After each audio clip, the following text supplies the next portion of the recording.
Hello, everybody. Welcome back to another edition of the Hockey Mountain High podcast. I'm Griffin Youngs, joined by Christian Bolle. As always, first of all, before we even talk about the ads, I think we have to talk about the biggest development in the show right now. We have changed the narrative, Christian. We have changed the entire narrative. We combined our 4-0. Oh, okay. I was like, "Where are you going with this, man?" Yeah, I didn't tell you I was doing that. I was going to see what kind of panic was going to set on your face. We are 4-0 this season. Every time, at least one of us has been in the building. 5-0, because I went to opening night. Yeah, well, that's what I'm including that. So we're 4. Because I went to 1 without you. You went to 1 without me. We went to 2 together. So we're 4-0. Yeah. Okay. Math is you're right. You're right. Math isn't my strong suit. But yeah, 4-0 together. Creating a strong base for the playoffs, which is more needed for you than for me, if we're being completely honest. My playoff record speaks for itself. I feel pretty confident about that. But yeah, yours needed some work, and we're slowly starting to build up. Yes. For those unfamiliar, once again, in the 2022 playoffs, I went to 3 games, and they lost all of them.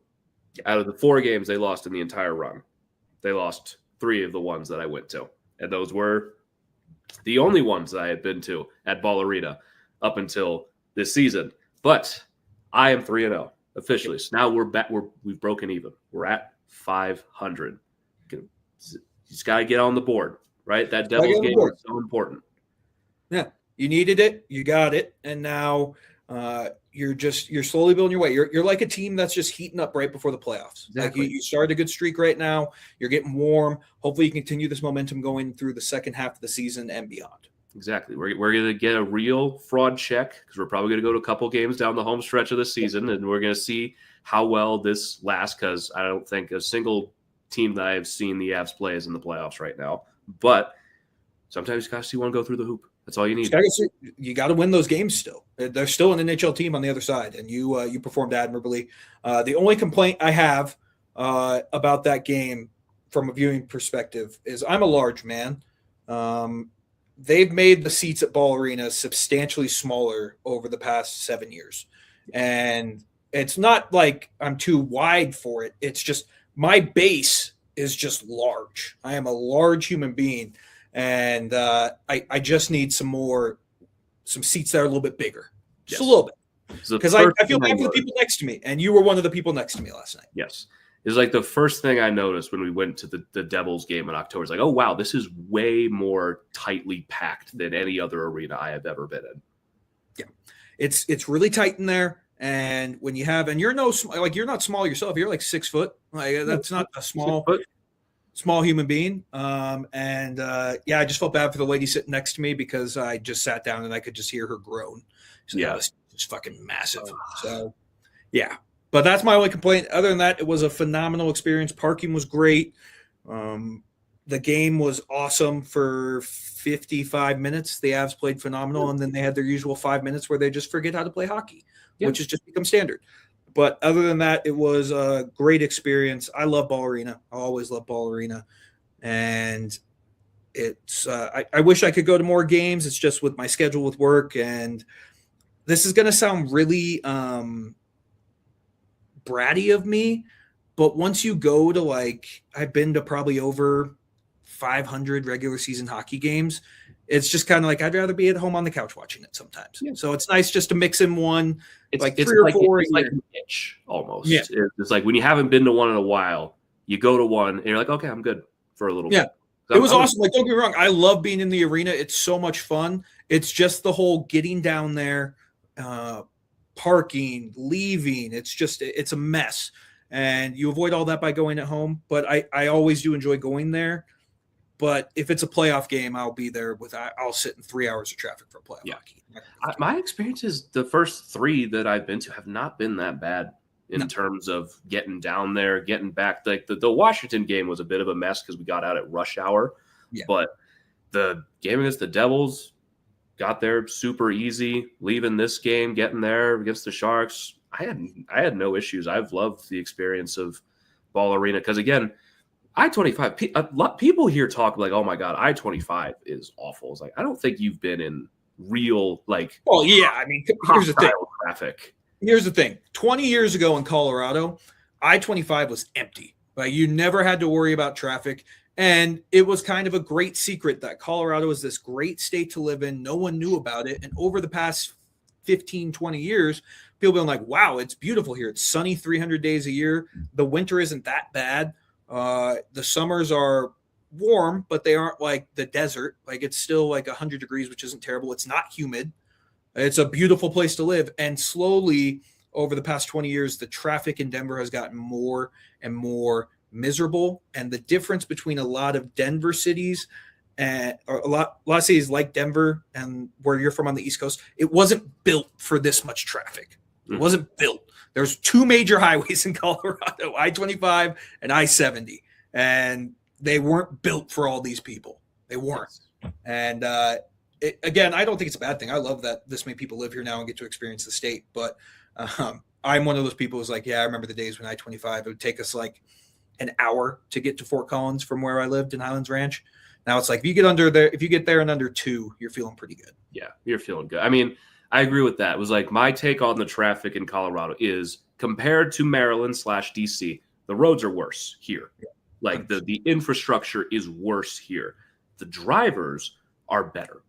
They're not perfect, but the amount of psychos per capita is maybe like 10 times less. You'll get the psycho weaving in and out of traffic when everyone's going like 65, like a reasonable speed on the highway. In Maryland, you have to be prepared for every single person to try to kill you. Yeah. Every single one of them. That's just the East Coast, man. Like, even in Michigan, if you're not going 10 miles over the speed limit, you're not going the speed limit. Yeah, I wish we ever even reached the speed limit on 95 back in Maryland. You're going 20 miles an hour with everyone slamming on their brakes and everyone thinking they're the main character. That's the only person with a place to go ever. And they would rather run you into the opposite side of traffic into a head-on collision than maybe just let you merge a lane and maybe try to make your exit. Yeah, we got the little Midwestern nice in us. But that's enough traffic talk about Colorado. All in all, great experience. So far. I love Ball Arena, and I still love the new concessions like that are friendly, that are fan friendly, where it's like $10. I didn't get any last night because I got off work and then I just drove straight to the arena, and I was like, I don't have time. I'm just going to go sit in my seat.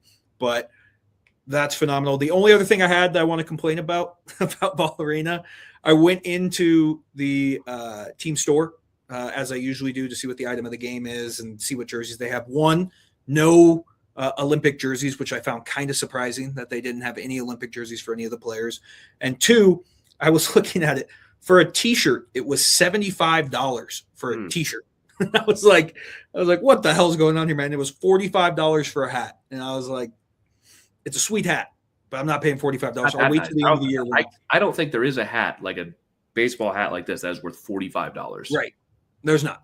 That was my only other point. I was like, but it makes sense. They're just jacking up the prices. But I was just like, I was really hoping to see a Brock Nelson Team USA jersey, and there was none. There wasn't even like a hint of the Olympics there. They were giving away Olympic jerseys, but they're not selling them. Yeah, I found that surprising. I found that just a little bit surprising.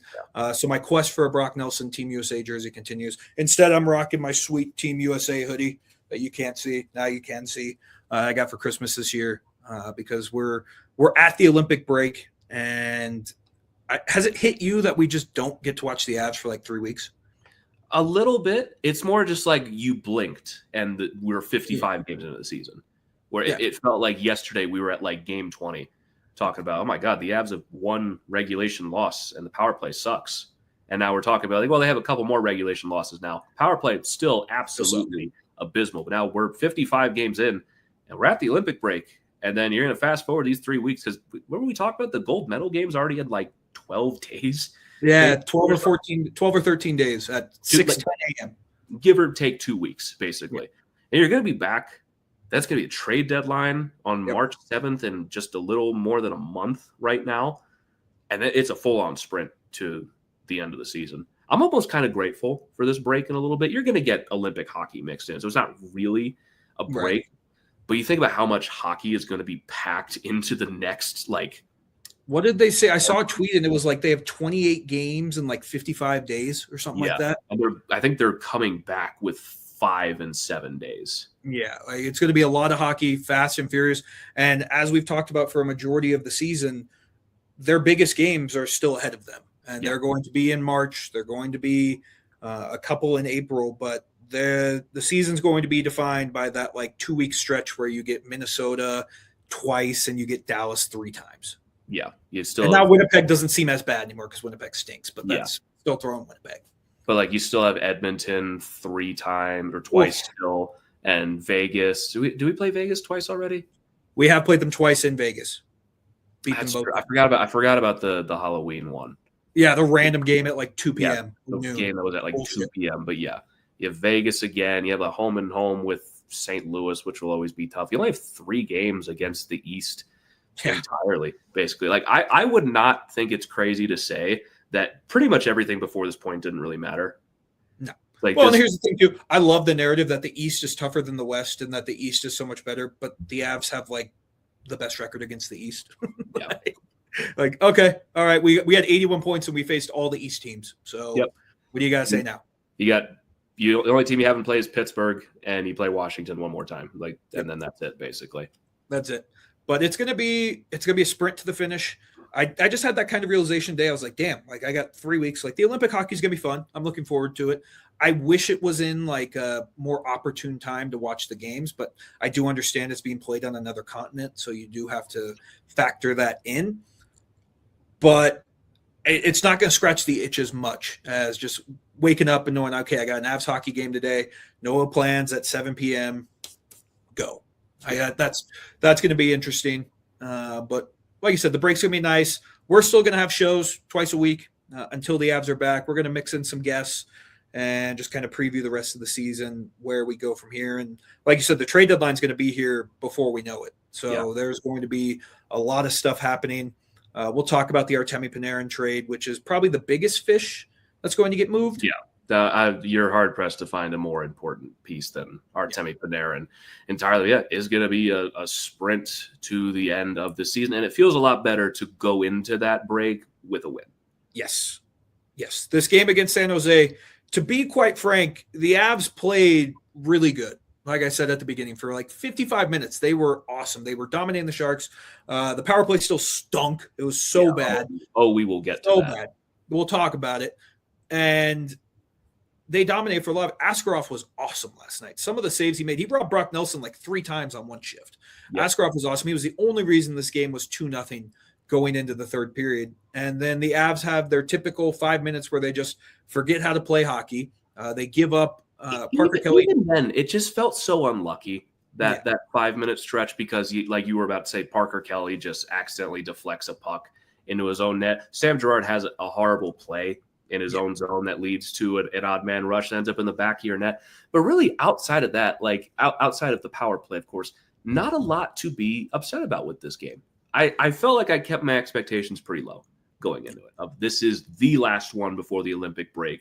I'm not expecting anything crazy. I'll just be happy to get 2 points out of it. They turned in what turned out to be a pretty complete 60-minute performance outside of the first 5 minutes of the third period. I mean, you look at the final score of this game, it only ended up being 4-2 with an empty netter, but expected goals in this game were 6 to 1.9. You had Askarov stop as many opportunities as he did. The Avs put 42 shots on goal compared to the Sharks 25, and I feel like a lot of those for the Sharks came in the third period. Like, they dominated really the first 2 periods of this game without too much trouble by the end of it. And you walk out of that game, you're like, okay, last stretch has not been great. You had 2, arguably 3 games that you really mailed in. Mm-hmm. But even then, you finish up the homestand disappointingly. You look at how the road trip, or just every game since then, has not been great. You still went 3-3. Like, it could have gone a lot worse. Yes, Minnesota has closed the gap a little bit, but it's still 5 points with 3 games in hand, which we'll talk more about that later. But it hasn't been a great stretch. It just felt good to walk out of this game with like a solid win. There's like, doesn't look dominant on the actual scoreboard itself, but like the right team won this game.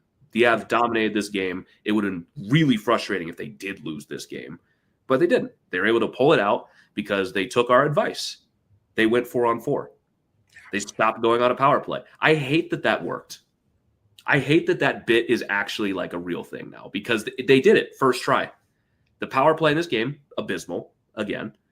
And they go 4-on-4 after dueling penalties late in the third period. It's a completely different team. Yep. McKinnon flies into the zone. They set up Josh Manson for a beautiful screened one-timer. Goes in the net. There's your game-winning goal. We were joking with each other the entire time, all game, that they should just throw the puck over the glass for a delay of game, take a face-off violation, slash someone, and just go 4-on-4. And it actually worked, which is the funniest part. It is like an actual bigger threat than now what is currently the league's worst power play. Yeah. It's really funny to look at the standings that they're the number one team in the league and they have the worst power play. Again, 32 of 32, 15.1%. There is not a single team in the NHL this season with a worse power play than the Colorado Avalanche. Somehow, we just keep digging. We were complaining about it at 25th. Yep. And we've gone 7 spots lower. Yep. It makes no sense, dude. Because like we're watching it last night, and the Avs were just trying everything. They had 2 defensemen on the first power play unit. They were just trying to throw shit at the wall and see what stuck. Like, it was just abysmal. Like we've talked about it ad nauseum, and I'm sure ours mailbag is about the power play when we get down to it. So we'll talk to you here.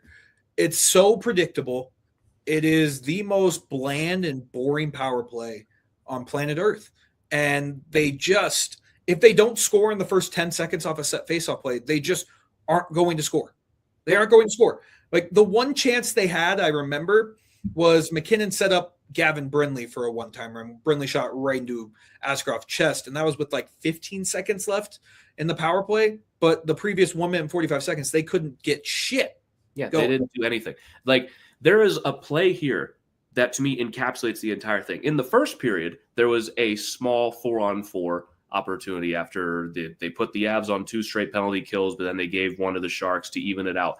The literal second that the 4-on-4 ended, Cale Makar fumbled the puck. The second they got officially on the power play, he's skating in the zone, all smooth. Literally the second that clock hit 0, fumbles puck immediately.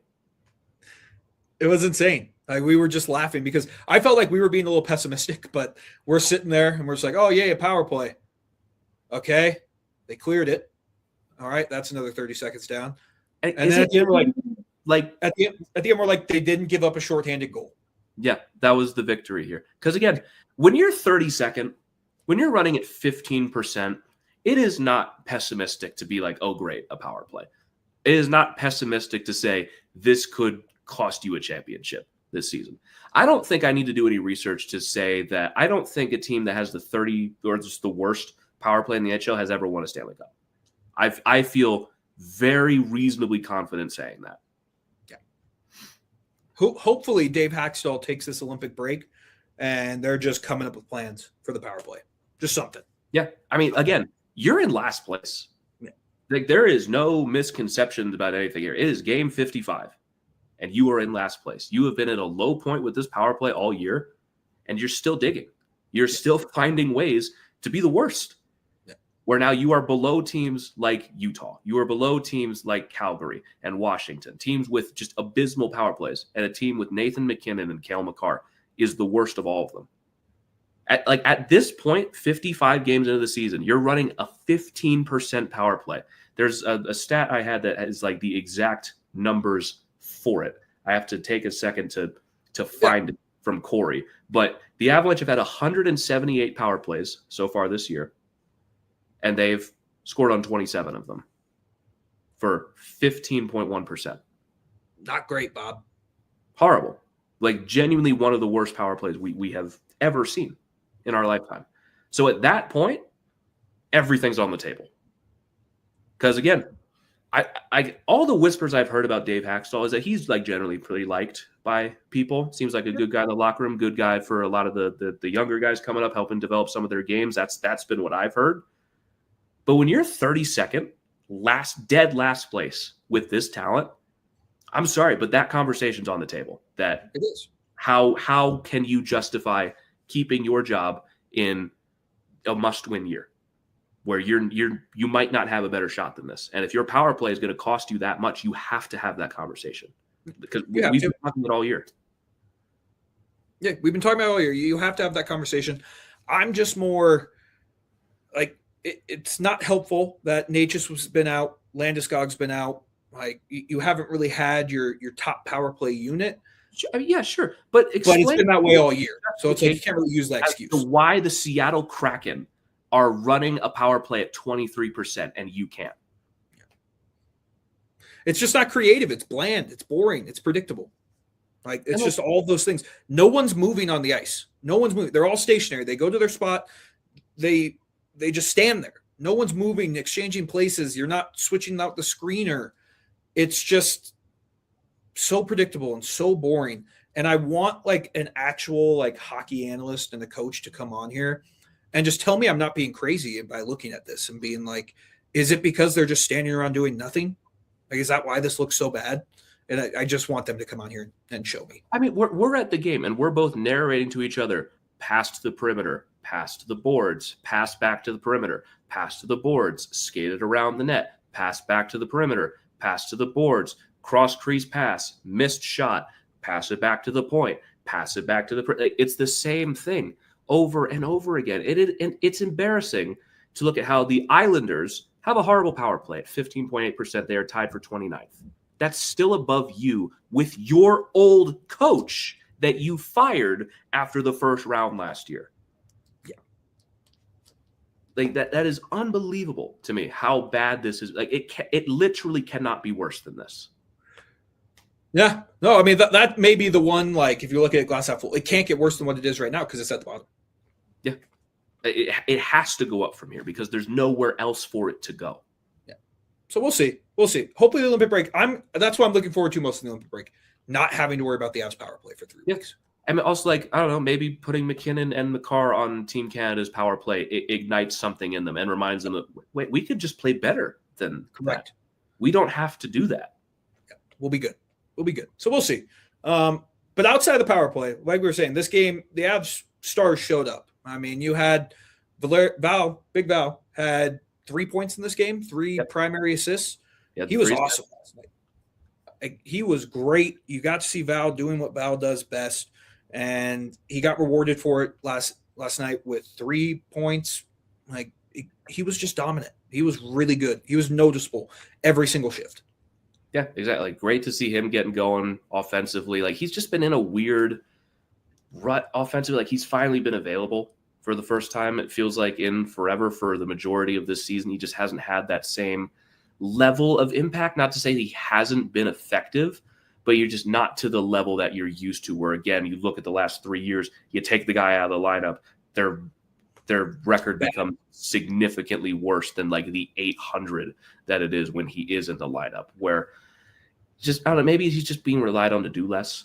Also, they just have a better, deeper team that can do more. But it was good to see him pick up those points. Yeah, he was great last night. Another guy was great last night after the Detroit game where all of them were bad. Arturi Lehkonen gets 2 goals. It was good to see Lecky go out with a couple goals, go into the Olympic break. Hopefully he doesn't get benched like he did in the Four Nations. Yeah. But he was great. He gets that goal mouth scramble where I still really don't know how the puck went in, but we'll take it. Gives the Avs a 1-0 lead, and then he scores on a beautiful, beautiful pass by McKinnon on his 700th assist to make it 2-0. And I don't know if you caught it. The guys sitting behind us, they were. Oh my God! How could you not? Yeah, they had a few beers, but they were like 2-0 lead, most dangerous lead in hockey. They said it like 25 times. I was like, they aren't wrong, but also I don't need to hear it 30 times about how it's the most dangerous lead in hockey. But it was a lot more Sharks fans in the building than I thought there would be. Yeah, they're coming out of the woodwork again. They're having a slightly positive season. They went into hiding for a little bit there, but they're all back now. They're all back. And like I said, man, you look at McKinnon, 700 assists. Like he's just like speed racing all of these like milestones. It feels like it kind of feels like every like 10 to 15 games we're hitting another milestone for McKinnon. Right. Like that's just where he's at his career right now, where he's in this many points and this many assists and this many goals and this many games plays. Like it was 700 assists and he didn't care at all. Like he looked like it was annoying that they were announcing it. Yeah, and who went and grabbed the puck? Was it Lehkonen? It was Manson. Yeah, I mean, like you were like, what are they grabbing the puck for? I wonder what that milestone was. I was just like, I don't know, man. That's probably something random. Who knows? And it was 700 assists, which is awesome. Yeah, which was just really great to see, and good to see Lecky get back on the board as well. Like he'd been cold for a little bit, so good to see him like start to really get some production going because they needed this out of their right now top line with Lecky and Val. They needed it. They got it. They stepped up after that game against Detroit. Like that was a bad game against Detroit, and they stepped up. They were great, and they really kind of carried you to the victory. Yeah. And again, also you look at the Avs defensively over the last 3 games. They only gave up 3 goals with a goalie in net. They shut out Detroit. The only goal they gave up against Detroit at home was just Taves in his first 30 seconds back, making a really bad pinch and ending up in the back of your net. They don't give up a goal till the third period here. Crazy bounce off of Parker Kelly's stick. That's like you couldn't do a deflection any better than that. As perfect a deflection you're ever going to get. And Sam Girard made a bad play in the third period. Those are the only goals you've given up. The only goals that Blackwood has given up as well, where again, once he got back in his rhythm, once again, he looks really good. He was rock solid, man. And it's a good send-off for him to go into the break because he's going to come out and he's probably going to be rusty after 3 weeks because that's just how it works when you're a goalie. And we just need to give him like 5 games and he'll be back to where he is. Because when he's there and he's playing at this level, he's one of the top 10, 15 goalies in the league. Yeah. Oh, easily top 15. Yeah. When he's playing like this, 100% he's top 10. Yeah. Like he's rock solid, man. And Wedgwood has been awesome all year. We love Scott Wedgwood. But Mackenzie Blackwood's the horse that's going to win you a Stanley Cup. Yeah. Like it's very clear that they're going to ride him once they get to the playoffs. But if they need to, they can go Scott Wedgwood and have it be fine. Yeah. So it was good to see Blackwood get going. Like you said, that goal from Parker Kelly, it was if it was on the other end, we would be talking about how perfect that deflection was. But it just can't stop himself from scoring. Yeah, can't stop himself. That was a brutal deflection to go in. And then Sam Girard just forgot he was playing hockey. I really don't know what he's doing on this play. It's just such a lack of situational awareness right there. It's like the El Tornado bit predates this show. Correct. Like, so you should probably be much smarter about when you're going to bust that out and not just immediately turn the puck over for a rush the other way. It was easily the worst play anyone made in this game. And just, I didn't think he was awful in the game as a whole, but this play is like, what are you doing? Yeah, it was bad. It was really bad. But we're not going to sweat it because the Avs were eventually they were able to. The Sharks came on after that goal from who scored it? Why am I blanking on his name? Kurashev? Was it Kurashev who scored the second one? Pretty sure it was Kurashev, yeah. Yeah, it was Kurashev. The Sharks came on. Like they were creating some chances. You get they called a hook or hold on, I forget who. It might have been Brent Burns. Celebrini hits the post. And then another player for the Sharks takes a slashing penalty at the same time. It was Celebrini. Yeah. And Josh Manson just on the 4-on-4 unleashes a wicked slap shot. And for as good as Askarov was last night, he wants this one back. This one was not like this should have been saved. Yeah. It's also like you go into the NHL site and you look at just like the simplicity of how the Avs set this up. It is so frustrating because it comes off the back of McKinnon entering the zone. Taves takes it down to the corner, feeds it up the boards to McKinnon, gets it back to Nichushkin. Everyone's creating space for each other. You get 2 guys collapsing on McKinnon, crashing to the net, which leaves Josh Manson wide open for the one-timer with 3 guys blocking the goal. Why is this so hard? Just take this and apply it to when you have the extra player. Correct. And maybe you'll score more than 15% of the time. It's a crazy concept. But it ends up being the game winner. Josh Manson having probably his best offensive season of his career so far. Easily. And probably, this break, I would say for my money, maybe his best season, period. Yeah. Well, and it's like this is perfect for him to have these 3 weeks off because this is usually the part of the season where he's banged up and he's missing time. Now he just gets 3 weeks off. Fresh Josh Manson going into this stretch run is going to be amazing. It's going to be amazing. Like he's been awesome this whole year. And that pair between Burns and Manson need to have a good game. They haven't been bad these past couple of games, but they haven't been good either. They've just been very mediocre. Yeah, Burnsy's been kind of on and off for a little bit. Where some games you're getting that offensive production out of him. It's pretty good. He's having an okay night on the penalty kill. There's been some games where he has been an absolute nightmare defensively. And I thought he looked engaged for this game. I thought he was up for his old team, almost had a couple of goals himself. It was a good game to see from a 40-year-old. And Josh Manson, again, he's been fantastic. It was just all around. Like, I don't really think there was anyone who had like a bad night, right? No. And like the thing was, like, I didn't feel bad. I mean, Gerard makes that mistake. But I thought him and Malinsky were pretty solid for the most part of that game, other than that one mistake. Yeah, it's like this game as a whole just felt good to see them go out there and be like, okay, so you can do that. You didn't forget. You can go out and dominate a team like the Sharks, who is not as bad as they've been over the last couple of years, but like still on the level that you should be beating this team without too much issue.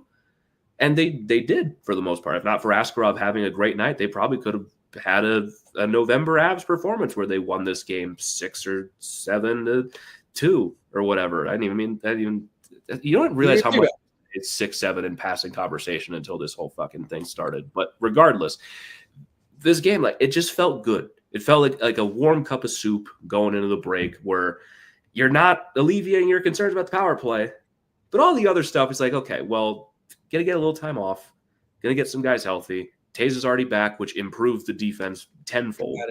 And you're going to get Landeskog back, which cannot be understated how important that is for them. You're going to have some trade deadline reinforcements coming. It's just like a fresh start for most of the team outside of like 8 guys. Well, and it's like you leave with like a good taste in your mouth. Yeah. That's the best part. It gets you excited for the second half of the season. You're not stressing because they lost 2 in a row going into the break and like 5 of 6. They won. Like 5 feels better than 3 when it comes to the lead over Minnesota. Games in hand, yeah, I know. Games in hand look better on paper than they are. You need to win those games in hand. Because also that means they're playing more games down the stretch, which means 5 games in 7 nights, back-to-backs. Like, those are not as easy of a layup as you think. No, they aren't. And the thing is, we can talk like the thing that just drives me crazy. Minnesota just goes to overtime every game. Yeah, we were tracking it basically the whole night essentially. Like, this game's going to go to overtime. Up, they took the lead. Then Nashville ties it, and then we're going to go to overtime again. They have 21 regulation wins. 21. Like, that's insane. You should not be the second place team in the league and have 21 regulation wins. Right. It's like you look at everyone else here. Like, they are the only team basically with that right now. It's like the teams they're sharing 21 regulation wins with are Montreal, the Islanders, the Kraken, and surprisingly Edmonton as well. Because I guess granted Edmonton only has 28 wins on the whole, so that's not that crazy. But like Minnesota has 34. And 21 of those wins are coming in regulation. It's insane. Like, credit goes to them. They're a great 3-on-3 team. A great 3-on-3 team. But here's the thing. You don't play 3-on-3 in the playoffs. So it's like, I don't know. Like, it's just insane how many times they go to overtime. And they win every single one. They win every single one. Yeah, they are really, really good at them a lot of the time. It is. It's like, but you're not going to play that way in the playoffs. And so I'm trying to do the math. So if they have 10 overtime losses and 13 overtime wins, so almost half their games have gone to overtime. Yep. That's insane. It's ridiculous. It's absolutely ridiculous. I don't know. Just Minnesota is just that's why I'm happy too. I didn't want to have to hear Minnesota fans being like, "We're right there. We're right behind you." I saw Dallas fans doing that before Minnesota. I was like, guys, one team at a time. You already let Minnesota pass you like 3 weeks ago. Yeah. You're catching up ground to them. This break also does come at a good time because both of them were getting hot.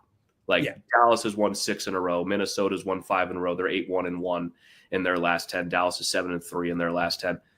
Good time to pump the brakes a little bit. Be like, okay, it was getting a little scary. Yeah, like a little scary. But now you look at it. You're 6 points ahead of Dallas. I forget how many games in hand you have on Dallas. I think 2. You have 2 on Dallas, 3 on Minnesota. Oh, yeah, I'm looking at the wrong thing. 2 on Dallas, 3 on Minnesota, but yeah. So you feel pretty good. You're going to be able to, like I said, rest up, get some guys back. Hopefully nothing catastrophic happens in the Olympics and everyone's comes back A-okay. And we just keep your fingers crossed. Just keep your fingers crossed. We need these guys healthy. and just go down the stretch and hopefully continue this, not this stretch of hockey, but the one before this stretch of hockey.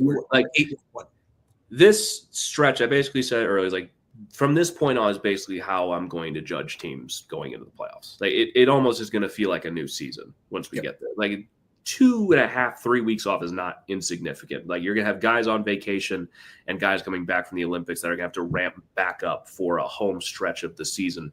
And we kind of said this since November. It really doesn't feel like the season starts until after the Olympics for the Avs anyway. They've just happened to build in 83 points before they got there and an incredible cushion of a lead going into this final stretch, because they're going to have important games against Dallas that is going to color a lot of people's opinions on this team. Like if they lose those games, people are going to say, well, they're just going to get bounced early in the first round anyway. And like if they lose a lot of these games, that early stretch is not going to feel that great. But if they win a lot of these games going into the playoffs, that's going to feel really good. It's going to feel really good. And it's just like you look at it. I just love the fact that we get Minnesota on the second half of a back-to-back right after the break. Why does this always happen? All right. What is it with Minnesota games that the NHL can't schedule? Yeah. Where like it's every year there's at least one. I think this is the second one that's happened this year. Were we on the second half of back-to-back the first time? We weren't. But Minnesota was when we played them. So this is the second time that one of the teams is going to be on a back-to-back. And I swear to God, every year against Minnesota, there's at least one game where one team is on a back-to-back. Well, yeah, and then they go to Utah the next night. So we're the first half of their back-to-back, and then they face Utah on their second half. That's just ridiculous. I don't understand why that happens with important divisional games. Yeah. Like just have us – and we have to go to Utah. I mean, Utah's not that crazy to travel, but still. And then you look at the rest of March, we'll do more of this. Like we don't need to go on and on because we're going to talk about this a lot. But, I mean, that LA Kings, Anaheim back-to-back to start March, that's going to be tough. And then Friday night against Dallas, that game is going to be absolutely huge. Yeah, in Dallas. And then 2 days later, you're hosting Minnesota for a marquee game. Like there's a lot of hockey, a lot of important hockey coming up here. It's coming quick, and I'm going to enjoy it. And the crazy part about that Stars game, the way the schedule lines up, both of them are going to have 2 days rest before that game. Yeah, which is nice. It's also the trade deadline. Yeah. So both of them will have 2 days rest, and then that's the start of a 1, 2, 3, 4, 5, 6 game homestand for them against Colorado. And then they end that homestand by going to Colorado on the 18th. You look at the schedule, it's like there's only 5 games before the trade deadline. Yep. Which, because that Dallas does not count. Trade deadline is going to be closed before that. Yep.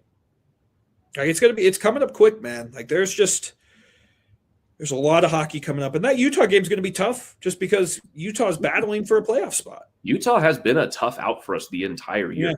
I mean, the first game was the 2-1 home opener.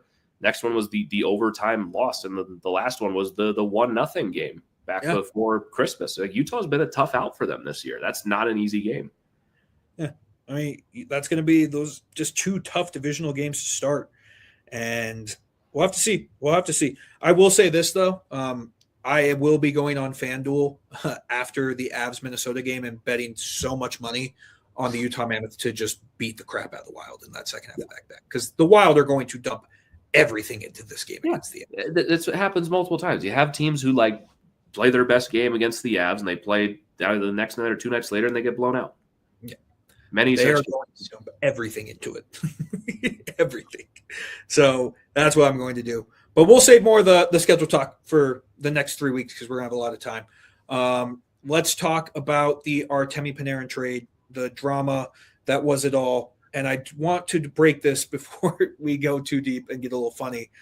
The fact that Adam Schefter, the NFL insider for ESPN, broke the story before any NHL insiders is just the meanest thing he could do because that's all the NHL insiders have. And if Adam Schefter can beat them to the punch, they're done. They're done. Yeah, that is the most humiliating thing I've ever seen. Yeah. And the fact that he signed it per me at the bottom, y'all got to find new jobs. Yeah. Like this is a side quest for Schefter that he dipped his big toe into. not even to not even his big toe, his pinky toe, to break the biggest NHL trade of the year in the water. He walks into your house, wipes his shoes on your carpet, and breaks the biggest trade of this deadline and leaves. Meanwhile, you have our insiders tweeting things like, up 3 p.m., pencils down, no trades coming. You got you're fake. You just got proved to be phony. A real insider walked through the door and just dumped on your entire career. So funny, dude. And he went to the Kings. No one was talking about the Kings outside of in passing. No one knew anything. You all just got exposed for not having info. Yeah. It's just I just would love to know what was going through Adam Schefter's head, because it's the kind of the dead time in the NFL, because it's the week before, the Super Bowl's happening this weekend. There's not much going on. So he probably just got a text. He probably gets hundreds of these about NHL news. And he's like, well, the Twitter's been a little slow lately for me. Let's get some engagement here. And he's just like, oh, yeah, Artemi Panarin, the biggest trade piece of the year. It's also that there wasn't even a whisper of it being LA from anybody. It was coming into it, it was all the Capitals have made a big pitch. Tampa's probably going to be the team that lands him versus, well, it's not going to happen before the trade freeze. LA, in terms of that whole day, came out of nowhere. Yep. And again, and the thing is I'm sure the Rangers got significantly better packages for him from other teams, but he has a no movement clause. He got to decide what and where he wanted to go. And the Rangers are in the spot. I don't know why you just don't wait until after the trade freeze, because they got nothing in return. You did not have to tie yourself into a pretzel here and just force it. I don't you could have talked to him and been I don't know. Maybe it wouldn't have done anything, but it just felt like you really handcuffed yourself here. They got nothing. Absolutely nothing for it. They got a third-round pick and a prospect. Yeah, they got a good prospect who is probably going to be an NHL player someday with Liam Greentree, and a conditional third-round pick. Insane. That is just the most unbalanced trade return I've ever seen. Because we've seen no movement clause trades before. They haven't been this bad. Yeah, I mean, what did the Flyers got a first-round pick for Drew, right? Yeah, they got a first-round pick for Drew. They got a first. They got stuff. They're not blockbuster trades. Yeah, they got Owen Tippett too. Yeah. They got Owen Tippett in that as well. So what was the problem here? I really don't know. The fact that if you're a Rangers fan, we love this because we hate the Rangers. This is great. Chris Drury, just keep running the team, man, because he's running it into the ground. You look at the asset management that they've gotten for the guys they've traded over the last year. It's nothing. It's nothing. Absolutely nothing. You gave away Kreider for free. You gave away Trouba for free. You basically gave away Kakko for free. Just handing out what Barclay Goodrow, you literally got nothing in return. You put him on waivers and he got claimed. But it's cool with me because I like seeing the Rangers fail. But Chris Drury could be one of the worst GMs in the NHL right now. I mean, he's putting himself up there right now. I mean, this is want him running the rebuild. I don't think you do. How many bad GMs do you have though before it's maybe it's not them? Yeah, that's true. But he's also James. He'll do whatever James Dolan says, and that's why he's going to keep his job. Yeah, well, yeah, and that's why he's the GM. Yep. Because this just buries the Rangers basically. They have nothing to look forward to now. Why would you have any faith that they're going to do well in a Trocheck trade? Are they going to just get the number one pick? Is that just how it's going to happen? McKenna's going to end up there. Maybe they'll ruin him too. It's insane because Trocheck will probably get a better return than Panarin, 100%. Yeah, 100%. He will. It was a crazy trade that Adam Schefter broke, and Panarin signs a 2-year, $11 million extension. So he's basically just signing up to live in California for 3 years, which cool, good for him, man. But it's just one of those moves for the Kings. You were talking about this last night at the game. This is just their Panarin or Kopitar replacement, just to have another old aging guy on the team who's going to be okay. Yeah, except he's a winger. Yeah. He's gonna bring more offense, I guess. I feel like this gets the Kings into the playoffs this year, which is important in Anze Kopitar's final year. You don't want to miss the playoffs. But in terms of their long-term outlook, it's not like they gave up anything, which is the thing here. It's not like they mortgaged the future.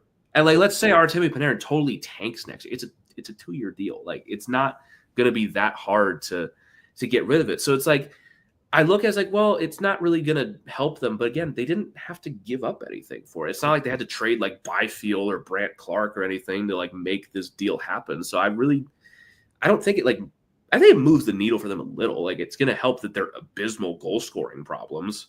But does it make them a threat for the Stanley Cup? I don't think so. I think it just kind of spins the wheels for 2 years. But again, when you have a package like that on the table, like genuinely, why not? Why wouldn't every single team in the league do that? And you know how hard it is to lose a trade to Ken Holland? Right.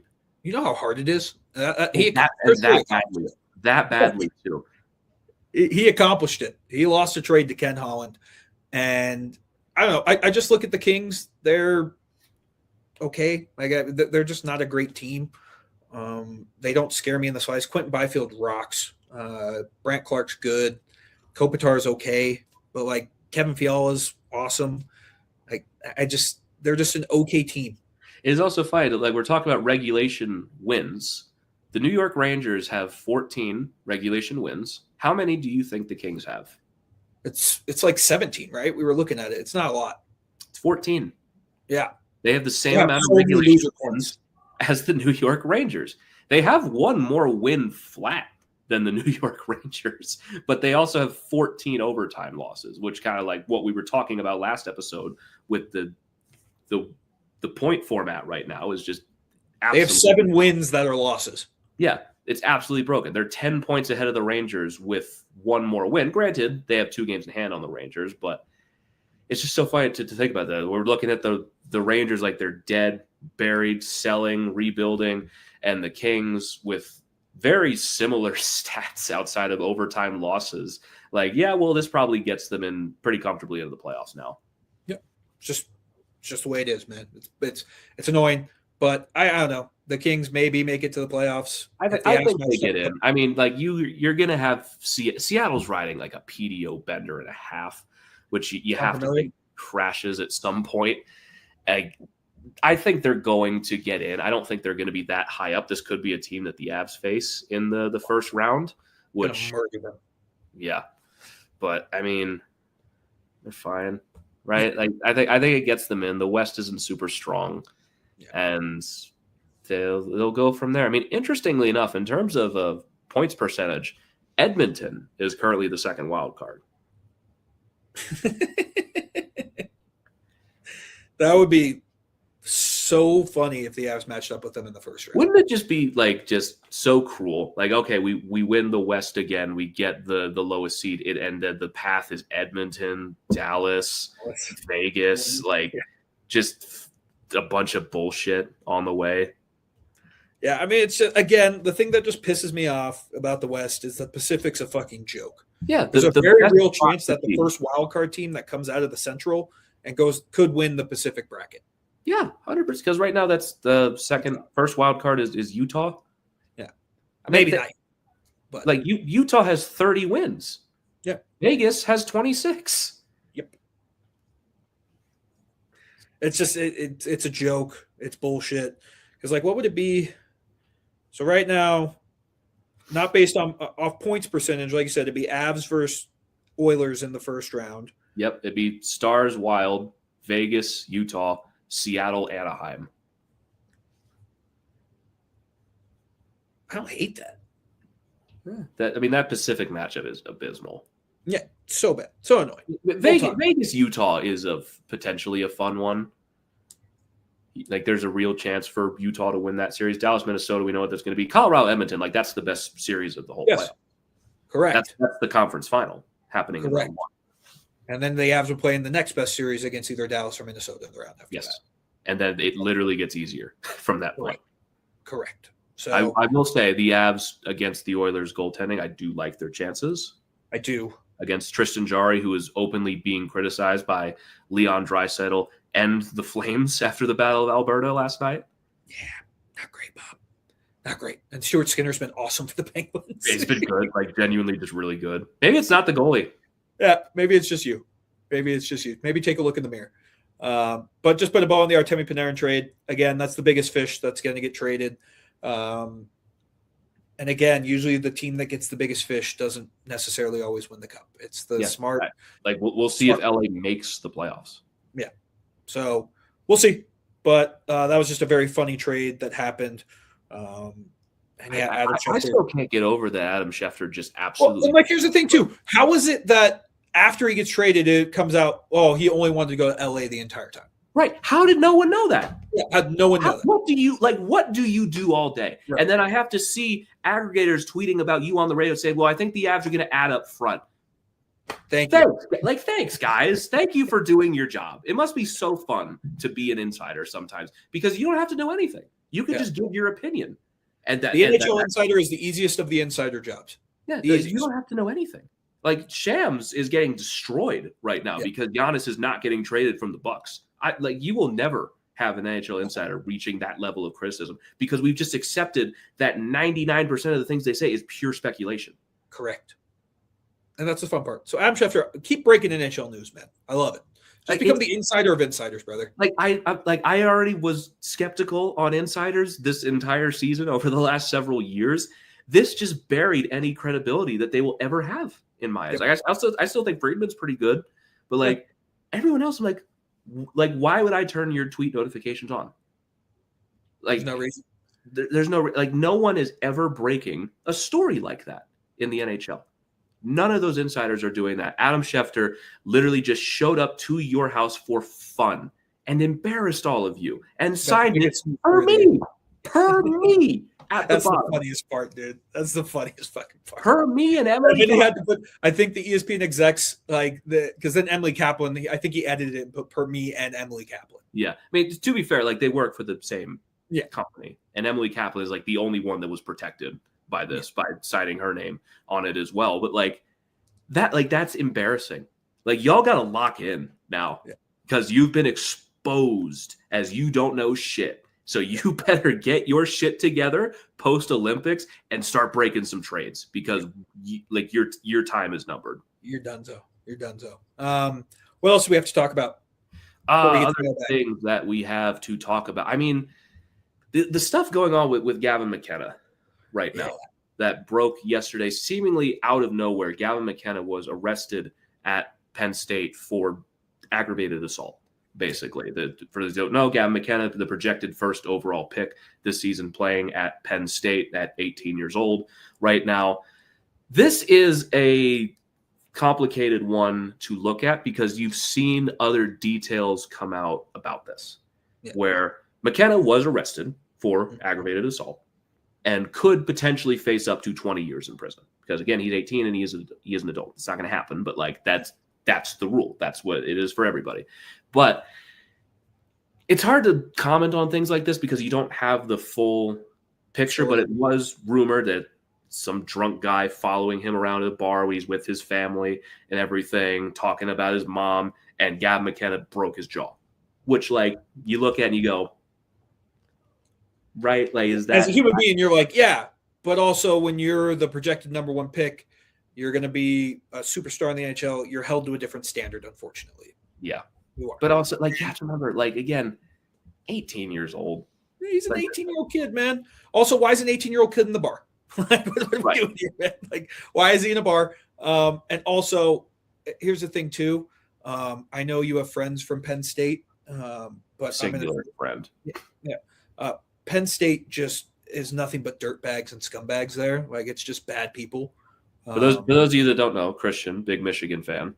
Yeah, it's just a bunch of scumbags, and it's not surprising that one of them was talking about the number one pick's mom. It's not surprising. They just have scumbags there. So just typical Penn State trash is what I see there. And Michigan's the number one hockey team in the nation. So what can I say? So football school, basketball school, hockey, just an everything school. But for the Gavin McKenna part of it, again, he's not going to get sentenced to 20 years in prison. My guess is it'll be brought down to and again, I know nothing about the law, probably a misdemeanor, and he'll probably get sued by that guy and have to pay him a handsome amount of money. Yeah. The whole thing just kind of unfortunate. Again, it's a 21-year-old in college picking on an 18-year-old and getting cracked for it, getting his jaw broken and having to get his jaw wired shut. Again, I don't know how confirmed any of that is. That it could just largely be speculation. for the most part. But like I always have, like it goes back to something I've always said a long time ago. It's like this kid's under a huge spotlight right now at 18 years old. Yep. Where I've always found it crazy that like you're drafting kids for these high profile positions in the NHL at 18, when a lot of them, like Celebrinis, are rare that they're ready to go right away. It's maybe one every like 2 to 3 years at best.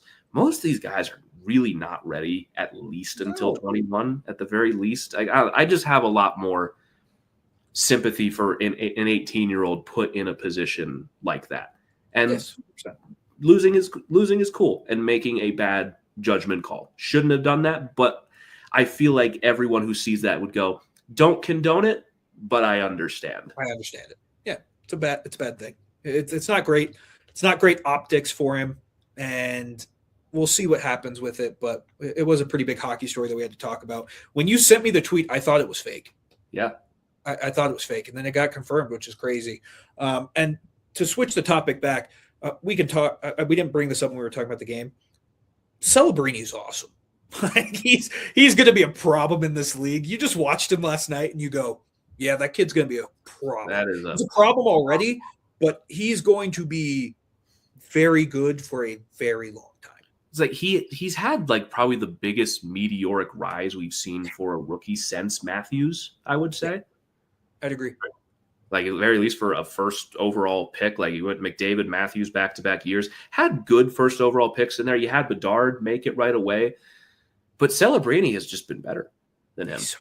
He's so good. He's so fun to watch. Like the Sharks, like have fun beating them now. Yeah, because once they get older, add more talented players, build around this core, boy, they are going to be a tough out. And the thing that was crazy, he's so strong.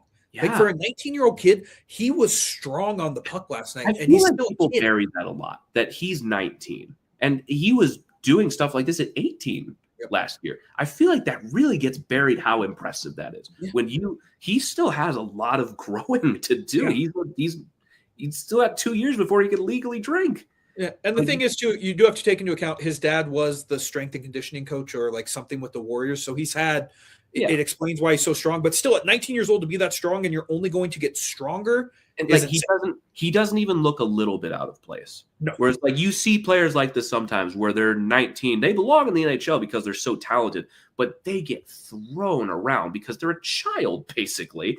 But Celebrate, you don't see that with him. Like he is fully in the mix of things every time. Like he has. I think there's a real chance he could win if Canada wins the gold, he could win the MVP of the tournament. I mean, there's a shot. There's a lot of good players on that team. There's a lot of good players, but I'm excited to see him play with players who are at his level. Because the Sharks are going to be awesome. Will Smith's going to be awesome. I love Tyler Toffoli, and a couple other players like Lindbergh's awesome, but he's never played with someone like Nathan McKinnon, Sidney Crosby, Connor McDavid, Cale Makar. He's never had any of that. So I'm very excited to see what he can do. But I did want to talk about that. He was worth the price of admission last night. Just watching him, he's so good, and he's only going to get better. That's the scary part. Because Nathan McKinnon's the best player in the league. He didn't really get good until he was 22. Yeah, like the 17-18 season was when he had like that full on breakout, and like they still have another year of celebrating on his rookie deal. They have guys like Jeff Skinner expiring, Ryan Reeves expiring, and like basically their entire defense, like Klingberg, Ferraro, Liljegren, Desharnais, and Makmadula needs a new deal. But like they're gonna be able to, I don't know, win next year, but have one of those like mini windows where you put together a really good team that makes the playoffs and just not house money, but like they could, if they have a really good offseason, put something together there that could make a real run. With a core like that maturing for another year, you can't rule it out. And you look at Askarov. Askarov's taking a big step too. Like that's your number one goalie. Yeah. They're in a weird spot right now because they should sell. They should. But I don't think they're going to because they are only 5 points out. I think it matters for this team to make the playoffs. Yeah. Like I think you can't replicate that experience, even if they make the playoffs and they have smoked them in 4 games. That still is valuable experience. That's getting that out of the way immediately for a guy like Macklin Celebrate. You've been in the playoffs. You've gotten thrown around the playoffs. You've been in those playoff scrums, maybe an overtime game or two in there, so that when you are ready to make that run with a better team, you've already skipped that step. Right. There's that question not there. So I kind of agree. Like, they might just have to maybe ride it this year. It's risky with that defense, though, because their defense is entirely expiring. Yeah, it's entirely like a guy like Ferraro could get you something at the deadline, but they have so much stuff already that it is just kind of like house money. Like, how many draft picks do you need? Right. It's like at this point, like, you already traded for Kiefer Sherwood. You've already shown you're not married to the idea of draft picks now, because you have a lot of those core foundational players, and you already have brought in some talent to at least supplement this roster, like Tyler Toffoli, extending Alex Wenberg. It's like Mario Ferraro, second, maybe something else, like in just what you've seen from the price of trades so far over the last little bit. John Klingberg, not much. Timothy Liljegren just scored his first goal last night, not much. Vincent Desharnais, I don't know, maybe like a second, third round pick. Is like, is that worth selling though? Because you can do it. It's not guaranteed that they're going to make the playoffs. I wouldn't even say they have the best shot to get in there, but they've been there all year. They've been in that all year. And Celebrini's an MVP candidate for a reason. Like, he's been awesome, and you have one of the best players on planet Earth right now. But also, even if they don't make it, playing important games down the stretch, that matters too. So, like, I feel like selling just sets a bad precedent. I agree. Like, I feel if they weren't like if it was just Celebrini and you're looking at this team, you're still a couple pieces away. They have the pieces, the young pieces that are going to grow with Celebrini. So you don't really need to sell anymore, because like Michael Misa is going to get better as the years go on. Will Smith's going to get better. Did Eklund even play last night? I actually don't remember. Yeah, I don't know. I don't remember his name being like seeing him out there. But they have the young pieces, so why not just ride it? I'm not saying be aggressive. For 20 minutes, he was a -3, but I didn't even notice him out there. But like, just ride it out. So it's going to be interesting to see because Mike Greer's done a phenomenal job in San Jose with what he's done, and just it really is just lottery luck, man. Right? Like, you look at so many of these other places, like the rebuild failed in Vancouver. They never got a top pick. San Jose, if they didn't get the top pick, we would not be having this conversation. Like, you got to win that lottery. Who was the second pick of Celebrini's draft? Was that Carlson? Was that the same year? I can't remember. That's what I'm saying. I have been slacking on my draft. Yeah, because who went one? No, Carlson was with Bedard. Yeah, the 2024 draft. I feel like I have just blanked on it entirely. Oh, it's gonna drive me crazy. Because it was was that the Mishkov year? It might have been Levshinov. Levshinov was second. Yeah, and then I think you were thinking of Beckett Sedecki for Anaheim, who's been awesome too. Like, that draft has been pretty good so far. And then Demidov went 5. Tisha Ginla.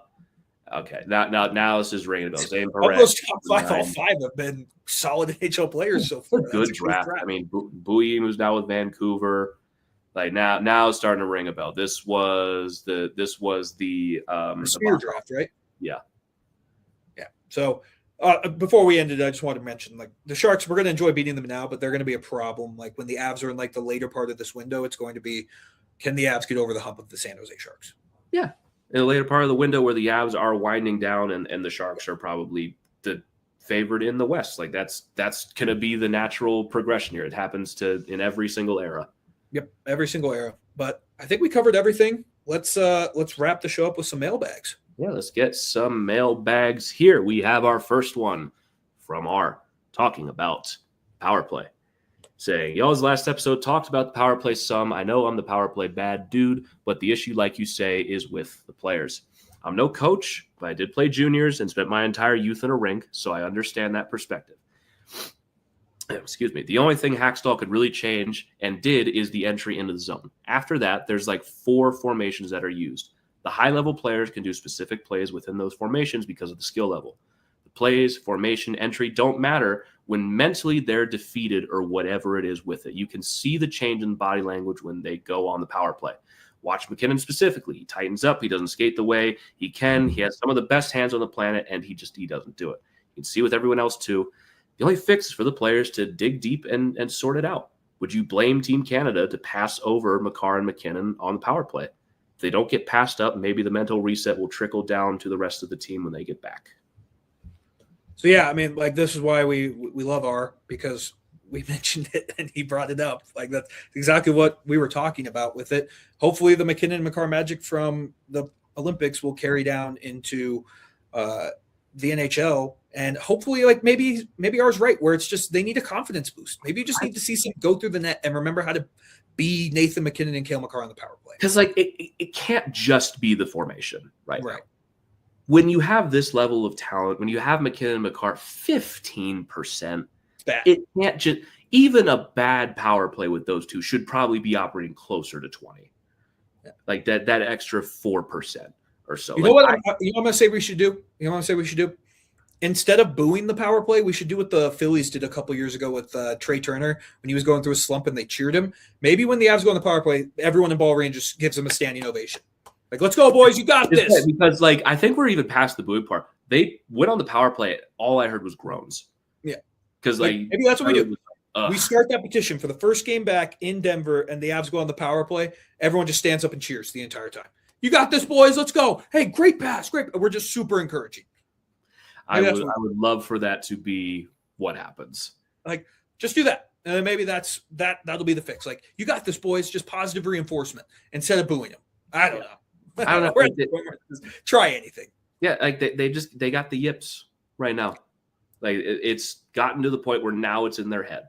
And now they need to – it's not even just like, oh, you have a get-right game, where we've seen it like 3 times this year, where they have a get-right game on power play. They need to just score one the next game. Don't need one the next game, but maybe score one after that. Like, consistently start scoring on 1 of 4 power plays, 25%. Like, are we asking for anything nuts here? No. We're just asking for mediocre. Mediocre. And even that, like, you really put it in perspective with this talent, mediocre is still not acceptable on the power play, but we'll fucking take it at this point. When you are 15% and have given up 9 shorthanded goals. We'll take it. So you'll take it. R, you're the best. We appreciate you. Yep. Well, he's got another one for you, because our next one is coming from R, saying, of course, I send that last one into y'all. In the first power play of the game, Max skates the whole O-zone with the puck. It looks better than the last few, though. Power play's still bad. Will be bad till results, but I damn near played myself. Yeah. But here's the thing, R, you may have played yourself, but nothing happened on the power play. Yeah, it didn't matter. Scoring chance. Yeah, didn't matter. You can shuffle the deck chairs on the Titanic all you want. Like, if it's not scoring, it doesn't matter. Correct. So, yeah, I mean, R, don't worry. You didn't play yourself. The Avs power play still stinks. Yeah, it still stunk. It's not as abysmal as it's been because it didn't give up any shorthanded goals, but it still drops to last place last night. Yep, so bad. R, you're the best. Got our last one from Doug saying, are you guys as interested as I am in how our power play lines do on power plays in the Olympics? Maybe we'll see something we can do differently with them when they get back home. Can you tell that the power play is a hot button issue for Avs fans? When you're in last fucking place, it's hard for it to be literally anything else, because there's so few times you could just point to one specific issue and just so resoundingly have that be the reason why you won't win. It's like usually it's like, oh, the underlying numbers, the PDO, the goaltending is, there's always some like hidden stat somewhere that shows a team is a fraud. The Avs are in dead last on the power play. And again, I've done no research into this. I will be shocked if any team with a bottom 3 power play has ever won the Stanley Cup. It is not exaggeration or pessimism or overreaction to say that if this doesn't get fixed, they're not going to win. Correct. It's not like it is you like a lot of things with the Avs fan base and several other fan bases. Most things are overreactions. When you're in last place, nothing is an overreaction. It is as bad as everyone says it is. It's not just like, oh, only the puck knowers know how good this actually is. Oh, they're getting unlucky. No, it's just bad. It is. There are 31 other teams. Every single one of them have a better power play than you, and yet none of them have Nathan McKinnon or Cale Makar. And there is no real rational explanation as to how that works. How Seattle can operate a 23% power play and you can only barely muster 15. If you have 6 power plays in a game, odds are you're still not scoring on it. Only when you get the 7th do the stats say maybe they'll get that one. Maybe they'll get that one. But for Doug's question, I do like that point. Like maybe these guys go and play on like a power play and actually score and they get their confidence back. Yeah, like that's like the last hope here, really, is if this is still bad 5 games after the Olympic break, we've already kind of hit the nuclear panic button, but you kind of just like, well, I guess we'll just see if we'll outscore it at 5-on-5. We just got to go 5-on-5 demons the entire time. If it's not fixed at that point, I'm not just going to magically expect it to get fixed for game 1 of the playoffs, because it's the same thing that it's been since the first round last year, and it's gotten worse. Yep, same thing. So, but yes, Doug, we appreciate you as always. You're the best. Everyone else who asks questions, you're the best. I don't think we have anything else. Like we said at the top of the show, we're going to try and get some guests on over the next couple weeks. Couple ones we've been trying to lock down for a while, so we'll hopefully have some interviews coming up for you. But I don't think I have anything else, man. Real quick, who's winning the Super Bowl? Man, you look at football, Seahawks. Yeah. But the New England Patriots have a deep-rooted satanic evil to them. Yeah. So if that game is even close, the Patriots are winning that game. The Seahawks, I think they have to blow them out. The Seahawks should win by 20-plus points, but I agree with you. It's going to be gross, and somehow New England's going somehow in like San Francisco, the wind will only be blowing in the Seahawks direction in like one quarter, and the Patriots will score 28 points in that quarter. It's according to Vegas, Seattle is the most heavily favored Super Bowl team ever. Does that not scream there is evil afoot right now with the New England Patriots, that they're going to find a way to win this game off of some ridiculous shit? The quarterback for the Seahawks is Sam Darnold. You're telling me he's not going to go back to Jets form magically? I want on FanDuel, the Seahawks are favored by 4.5. You have to take the Patriots. You have to. I think the Seahawks win, but I think the Patriots are going to cover the spread. If the Seahawks win the game, it has to be by 3 touchdowns. Yeah, like they have to win this game. I think like 45-14, basically, like stomp them from the get-go. If this game is even close, there is going to be some evil shit that happens that puts the New England Patriots back on top in the worst way possible. Of all the things that could have happened this season, I think I would have taken the Chiefs, honestly. I know that's not a popular take. No. But I would have at least enjoyed deep in the back recesses of my mind being like, I'm living through something right now. I'm a part of history right now. We're going into like what I'm going to talk about is like that Chiefs team, man, they just found ways to do it. For it to be the Patriots again feels so evil. Yeah. So just so resoundingly evil that I want to say the Seahawks are going to win the game. Everything I have seen in the NFL this season says the Seahawks are not only going to win this game, they're going to crush them. But everything else that I have seen outside of football says the Patriots, they're going to do it. Yeah. And they're going to suck. So you should pick the Patriots. I'll take the Seahawks. So then we don't both pick the Seahawks. Sure. Because, I can't do another Patriots Super Bowl. I just can't. Because, I mean, think like something's going to happen to the Seahawks. Yeah. Whether it's Sam Darnold gets a concussion in the first quarter or something. And then they'll face Drew Lock. And like it's going to be like a 13-10 Super Bowl where Drake May has like 90 yards and it'll complete the biggest, most fraudulent Super Bowl run in history of the easiest schedule maybe ever, playing playoff Justin Herbert in the first round. CJ Stroud throwing 4 picks in the first half in the divisional, and then playing Jarrett Stidham in a blizzard. Yeah. Something's going to happen to the Seahawks. I'm telling you, if the Seahawks do not blow them out, the Patriots are going to win. It's what's happened all year. Drake May was 10 for 21 in the AFC Championship game for 86 That's yards. Ridiculous that people are now putting him like he's going to win this game. And we're going to have an entire offseason of conversation about how Drake May compares to Tom Brady, how he's actually better than Lamar Jackson and Josh Allen because he's won a Super Bowl, and where he ranks among all-time greats. That's what it's going to be for 7 months. Yeah. And the Seahawks need to win. They need to win. There is like something that needs to happen. The Seahawks need to win this game. Otherwise, it proves the existence of demons. Yeah. Yep. I agree. But we'll be back after the Super Bowl, I'm assuming. Yes. Not like we have any games to talk about. So I feel like we can take a little weekend to rest. Not like there's any trades coming either. So. Nope. But next time you hear from us, I think we'll probably be a little bit more preview of the Olympics and hopefully have a guest on. But I don't think I have anything else, man. I think I'm ready to wrap this one up. Yeah. Like we're going to cover the Olympics same way we did the Four Nations last year, cover all the NHL stories as they come out, see if we can preview some stuff going into the home stretch of the season. And I'll tell you this, guys, like, take a break while you can. I say this every year around this same time.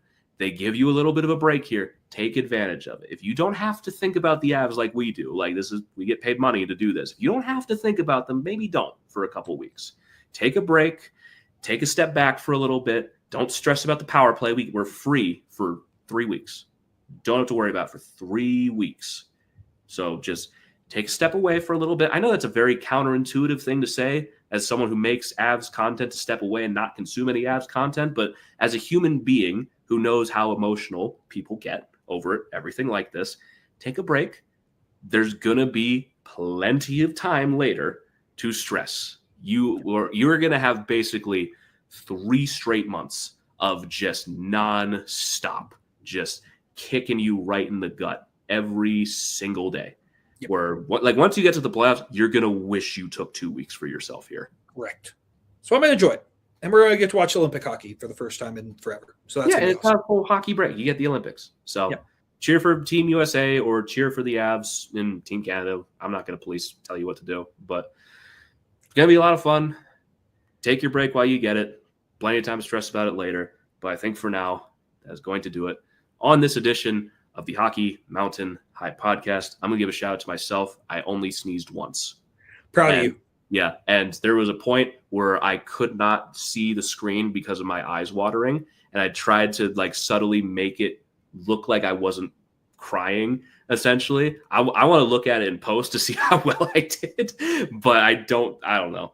But I only sneezed once. I was worried about that. But that's going to wrap this up for us on here. If you want to follow us on Twitter, you can follow me at GR Youngs, as I've so graciously laid out for you. And so is Christian at Christian_Belay. You can follow the show at HockeyMTN Pod. But again, thank you all so very much for tuning in. We will catch you all next time. But until then, let's go Avs.